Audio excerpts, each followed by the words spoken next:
மோகன்ஜி சத்திரியன் ஒருத்தர். அவர் நிறைய அந்த சர்ச்சைக்குள்ள படங்களை எடுத்துக்கிட்டே இருப்பார். இப்போ வந்து ஏதோ திரௌபதி 2 அப்படின்னு ஒரு படத்தை எடுத்திருக்கிறாரு. இஸ்லாமியர்கள் வந்து தனது வாழ் பழத்தை வைத்துக்க மதத்தை பரப்பினார்கள். சில பேர் மத ரீதியாகவே மாறியிருப்பார்கள். அதை படமாக எடுத்துக்கிறாங்க. மண்ணில் எனது உயிர் இருக்கும் வரை என் மக்களை உங்கள் பாதைக்கு திருப்ப இயலாது. இது அண்ணாமலையாரின் மண். படத்தை எடுத்து நம்மளையெல்லாம் ஆரம்பத்தில் வந்து இஸ்லாமியர்கள் வந்து இது மாதிரி கொடுமைப்படுத்தி வெளிநாட்டிலேருந்து வந்து தான் நம்மளை மதம் மாறினாங்க அப்படின்ற ஒரு கருத்தை கொண்டு வர்றாரு. நான் பெரிய ஆள், இங்கே ரஞ்சித்தை கோயிலுக்கு போக சொல்லு, கோயிலுக்கு போனேன்னா என்ன பண்ணுவாங்க, உள்ளே விட மாட்டாங்க, ஆனால் நான் போனால் என்னை அழகாக கூட்டிகிட்டுலாம் போவாங்க அப்படின்ற மாதிரி அவர். இல்லை, இந்த மோகன்ஜி சத்திரியர் கண்டிப்பாக என்ன அப்படியே போடணும், கட் பண்ணக்கூடாது. இந்த முஸ்லீம்கள் யார் என்கின்ற வரலாறு மோகன்ஜி சத்திரியனுக்கு தெரியாது. ஆடுகளும் மாடுகளும் கேவலம் மலம் திங்கிற நாய்களும் நடமாடுகிற வீதிகளில், அக்ராகார வீதிகளில் மனிதன் நடமாடக்கூடாது. இதுதான் அந்த அக்ராகார வீதி. இதை உடைத்தவன் தான் ஆஸ்துரை. அவனை சனாதனம் கெட்டுவிட்டது என்பதற்காக சுட்டுக் கொன்றான் வாஞ்சிநாதன். சுதந்திர போராட்டத்துக்கு அல்ல. ஒடுக்கப்பட்ட மக்கள் தான் அத்தனை பேர் கூட்டம் கூட்டமா முஸ்லீமுக்கு மாறுறான், கிறிஸ்தவனுக்கு மாறுறான். ஆமா, தமிழை பழித்தவனை தாய் தடுத்தாலும் விடேன். எதுக்கு மோகன்ஜி அப்படி சொல்லலாமா? ஒரு மூத்த பத்திரிகையாளர். ஏங்க, இதை விட இன்னும் கடுமையாக தேடுற வார்த்தை கிடைக்கும். இவன் ஆர்எஸ்எஸ்னுடைய கைக்கூலி. உதாரணத்திற்கு இந்துக்களுக்கு முஸ்லீம்களுக்குமான அந்த யுத்தத்தை படமாக்க சொல்லி கலைப்புலி தான்ட்டு 500 கோடி ரூபாய் எடுத்துட்டு போறான். யாரு? ஆர்எஸ்எஸ் சங்கி இந்த மோகன்ஜி சாத்திரியன். இது போன்ற இந்த வேலையை ஒப்படைத்திருக்கிறார்.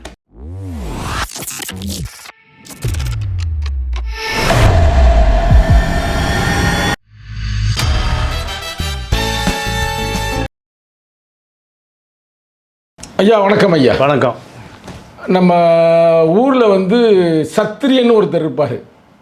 இப்போ பிறக்கும்போதே சத்திரியன் பிறந்த மாதிரி ஒரே அளவுதான். மோகன்ஜி சத்திரியன் ஒருத்தர். அவர் நிறைய அந்த சர்ச்சைக்குள்ள படங்களை எடுத்துக்கிட்டே இருப்பார். இப்போ வந்து ஏதோ திரௌபதி 2 அப்படின்னு ஒரு படத்தை எடுத்திருக்கிறாரு. இப்போ ட்ரெய்லர்லாம் வந்துருச்சு. அதில் என்ன காட்டுறாருன்னா, ஆரம்ப காலகட்டத்தில் உங்களுக்கு தெரியாத வரலாறு இல்லை, இஸ்லாமியர்கள் வந்து தனது வாழ் பழத்தை வைத்துக்க மதத்தை பரப்பினார்கள். சில பேர் மத ரீதியாகவே மாறியிருப்பார்கள். அதை படமாக எடுத்துக்கிறாங்க. படத்தை எடுத்து நம்மளையெல்லாம் ஆரம்பத்தில் வந்து இஸ்லாமியர்கள் வந்து இது மாதிரி கொடுமைப்படுத்தி வெளிநாட்டிலேருந்து வந்து தான் நம்மளை மதம் மாறினாங்க அப்படின்ற ஒரு கருத்தை கொண்டு வர்றாரு. இதுக்கு வந்து ஃபைனான்ஸ் வந்து யாருன்னு உங்களுக்கு தெரியும். அவர் திடீர்னு நேற்று ஒரு பேட்டி கொடுக்குறாரு. பேட்டியில் சொல்கிறாப்புல, ரஞ்சித்தெலாம் ஒரு ஆளா, நான் பெரிய ஆள், இங்கே ரஞ்சித்தை கோயிலுக்கு போக சொல்லு, கோயிலுக்கு போனேன்னா என்ன பண்ணுவாங்க, உள்ளே விட மாட்டாங்க, ஆனால் நான் போனால் என்னை அழகாக கூட்டிகிட்டுலாம் போவாங்க அப்படின்ற மாதிரி அவர் ஒரு அதாவது வன்மத்தை பரப்புறாரு. முதல் படமே உங்களுக்கு தெரியும், எங்கள் கட்சிக்கு எதிர்ப்பாக நடத்தியிருப்பார், சாதிக்கு பிரச்சனையை தூண்டியிருப்பார். இப்போ மத பிரச்சனையை தூண்டுறாரு. அது ஐயா அன்னைக்கு ஒரு மூத்த பத்திரிகையாளர், நீங்கள் இதை எப்படி பார்க்குறீங்க?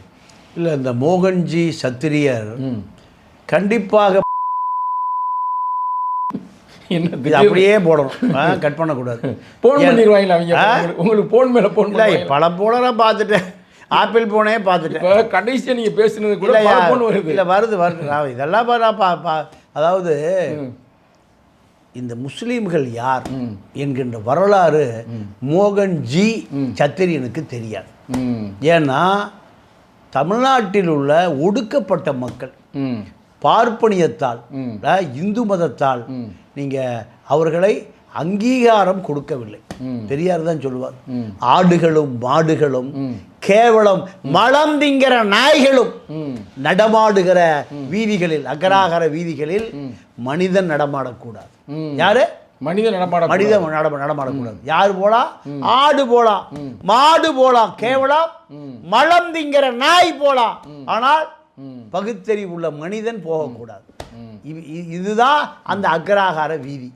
இதை உடைத்தவன் தான் ஆஸ்துரை. அவனை சனாதனம் கெட்டுவிட்டது என்பதற்காக சுட்டுக் கொன்றான் வாஞ்சிநாதன். சுதந்திர போராட்டத்துக்கு அல்ல. நீங்கள் ஒரு தலித் பெண் கர்ப்பஸ்தினி, நிறைமாத கர்ப்பஸ்தினி, கையை காலை வெட்டிட்டு நடு ரோட்டில் கிடக்கிறான். அப்போ விலங்குகளை போல சுற்றி நின்று வேடிக்கை பார்க்குறான். ஏன் தொட்டா தீட்டாயிடணும். அப்போ அந்த வழியாக வந்த ஆங்கிலேய துரை துரை தன்னுடைய மனைவியை சாரட்டு வண்டியிலிருந்து இறங்கிட்டு அந்த கர்ப்பிணி பெண்ணை அந்த சாரட்டு வண்டியில் ஏற்றி மருத்துவமனை கொண்டு போகிறான். மனித தீட்டு போட்டுருச்சுன்னு யாரு பார்ப்பன வெறி பிடித்த ஒருவன் வாஞ்சிநாத சுட்டு கொள்றான். இது வரலாறு தெரியாம பல தியாகிகளுக்கு பேரு வாஞ்சிநாத. இன்னைக்கு வரலாறு மறைக்கப்படுகிறது.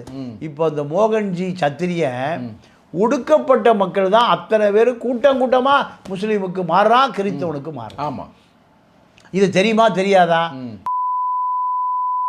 மோகன்ஜி சத்திரியனுக்கு அப்படி சொல்லலாமா? ஒரு மூத்த பத்திரிகையாளர். ஏங்க இதை விட இன்னும் கடுமையாக தேடுற வார்த்தை கிடைக்கல.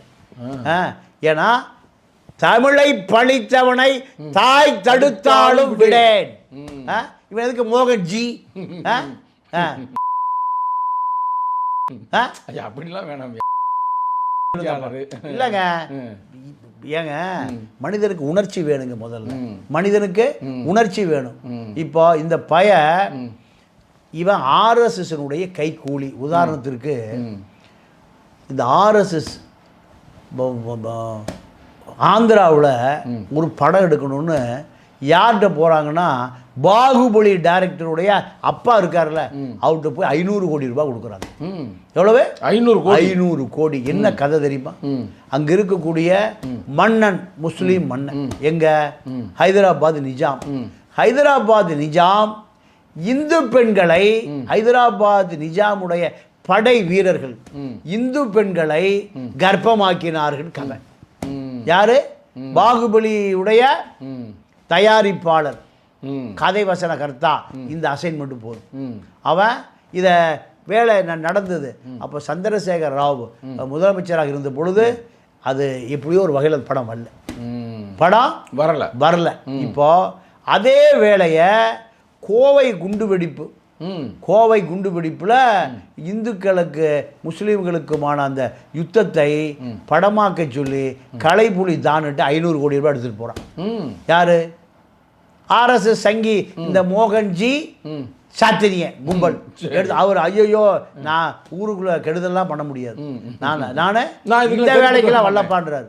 500 கோடி மறுத்து விட்டார்கள். அப்போ இது போன்ற இந்த வேலையை ஒப்படைத்திருக்கிறார்கள். இப்போ இங்கே எப்படியாவது பாஜக ஆட்சிக்கு வந்து விட வேண்டும். பாஜக ஆட்சி, இந்து முஸ்லீம் கலவரம் செயற்கையாக உருவாக்கப்பட வேண்டும். திருப்பரங்குன்றம் சிக்கந்தர் பகதூர் ஷா அந்த தர்கா இடிக்கப்பட வேண்டும். இதுதான் இப்போ இருக்கிற அஜெண்டா. ஏன்னா கொள்கை ரீதியாக சித்தாந்த ரீதியாக பாஜகவிடம் எந்த சரக்கும் இல்லை, எந்த சரக்கும் இல்லை. அவருடைய சித்தாந்தம் என்ன? பிற்போக்குத்தனமான ஓம்காளி ஜெய்காளி சித்தாந்தம் தான். அப்போ இதற்கான நபர்கள் தான் இந்த மோகன்ஜி சத்திரியன்.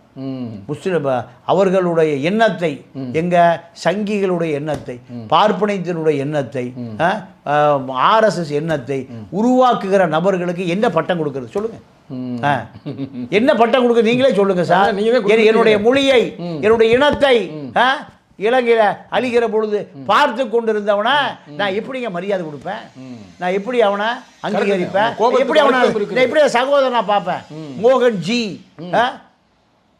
ஒரு ராஜா போயிருக்கார், வேட்டைக்கு போயிருக்கார். தன்னை போல ஒருவனை பார்த்துட்டு கேட்டாரா, ஏண்டா என்ன மாதிரியே நீ இருக்க? ஆமாம் ஐயா இருக்க.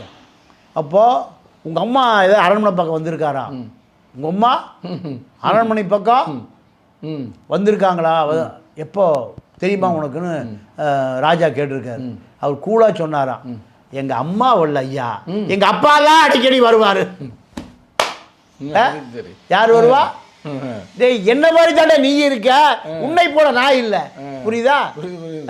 எங்க அம்மா வேசையாகல, உங்க அம்மா தான் வேசையான, எங்க அப்பா தான் அடிக்கடி வருவார். எங்க அரண்மனை பக்கம். ராஜா தலையை குனிஞ்சிட்டு போயிட்டானா.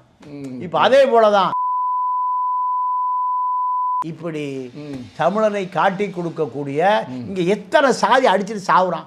இத ஒருங்கிணைக்கக்கூடிய ஒரே இடம் சங்கரமடம் தான். சங்கரமடம் எதை சொன்னாலும் மாநிலங்களவை மக்களவையில் சட்டமா பாஸ் ஆகும். இதையே செய்ய மறுக்குது.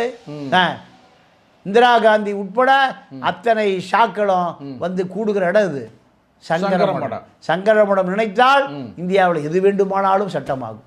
ஜாதி ஒழிப்பு சட்டமாகும்.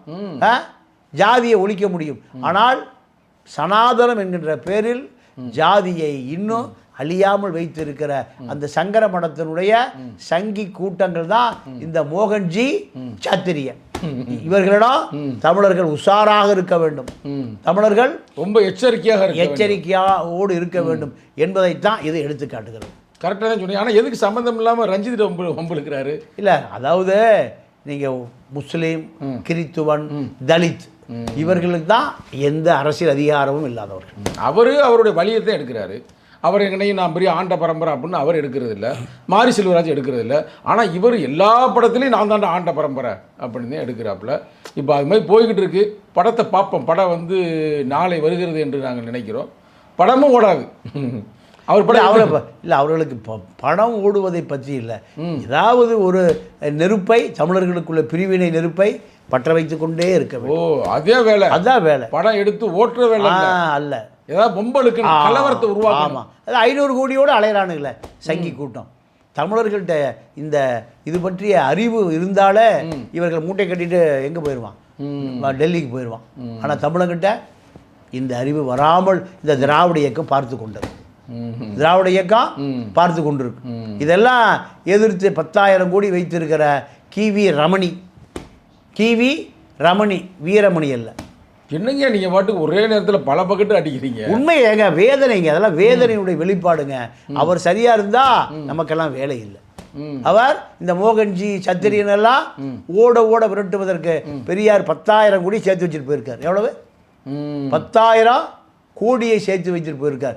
10 லட்சம் தமிழர்களை உருவாக்க முடியும். கோவை ஆரிச்சாமி, கோவை ராமகிருஷ்ணன், குளத்தூர் மணி, இந்த 10,000 கோடியை திருப்பி விட்டீங்கன்னா 10 லட்சம் கரும்படை சிங்கங்களை தயார் நிலையில் வைத்திருக்க முடியும். கருஞ்சட்டை தோழர்களை 10 லட்சம் பேர் உருவாக்க முடியுங்க. 10,000 கோடி எங்கே கிடக்கு? பெரியார் திடலில் கிடக்கு, சொத்துக்களாக கிடக்கு. மலேசியாவில் இருக்குது, ஈரோட்டில் இருக்குது, உலகம் பூரா இருக்குது. ஆனால் அது பூரா யாருக்கு போகுது? கருப்பு சட்டை போட்டு சங்கியாக இருக்கக்கூடிய வீரமணி மகன் அன்புராஜுக்கு போகுது. ஆனால் ஐயா தந்தை பெரியார் வந்து இதெல்லாம் மக்களுக்கு போகணும், ஒரு பெரிய போராட்ட களமாக மாறணுன்றதை உருவாக்கிருக்கு. அதுதான் உருவாக்குனாரு. குழந்தை செத்து போன சந்தோஷப்படுறாங்க அந்த ஆளு. என்ன சொல்றீங்க? ஆமா, அவருக்கு ஒரு குழந்தை பிறகு செத்து போகுது. செத்து போச்சு, சந்தோஷப்படியா நான் இன்னும் முழுமையாக இயக்கவாதியாக மாறிடுவேன். எனக்கு பாசம் பற்றெல்லாம் அற்று போகும். இந்த சமூகம் விழிப்புணர்வு அடைய வேண்டும். இந்த சமூகம் ஒரு முற்போக்கு சமூகம் மாற்ற வேண்டும்னு அவ்வளோ சந்தோஷப்படுறாரு. துக்ளக் விழாவில் குருமூர்த்தி சொல்றாரு, இந்த சீமான் நம்ம அவனை பாராட்ட வேண்டும். இந்த யாரு? இந்த சங்கி சைமனை பாராட்ட வேண்டும். யார் சொல்றா? குருமூர்த்தி சொல்றான். பாப்பா உன்னை பாராட்டுறான்னா நீ யாரு? உன்னுடைய அடையாளம் என்ன? அவர் பெரியார் ரொம்ப தரக்குறைவா பேசுறாரு. ஆமா, அவர் ஹவாலா கேஸில் மாட்டியிருக்கார். ஈழத்தமிழம் கொடுத்தா 20 கோடி ரூபாய் ஹவாலா கேஸில் மாட்டியிருக்கார். களி தான் திங்கணும். அதனால தமிழனை காட்டி கொடுக்க கிளம்பிட்டார். அவர் ஒரு மோகன்ஜி சாத்திரியன் மாதிரி, சைமன்ஜி சாத்திரியன். என்ன அப்படி சொல்றீங்க? சைமன்ஜி சத்திரியன் இந்த பக்கம் இருக்கான், இவன் இந்த பக்கம் இருக்கான். இவர்களை தமிழர்கள் அடையாளம் கண்டு கொள்ள வேண்டும் என்பதுதான் நம்முடைய வேண்டுகோள். சரிங்க, ரொம்ப நகைச்சுவையாக இருந்தாலும் ஆனால் உணர்ச்சி பூர்வமாக பேசியிருக்கிறீங்க. உங்களுக்கு மிக்க நன்றி. நன்றி, வணக்கம். நன்றி, வணக்கம்.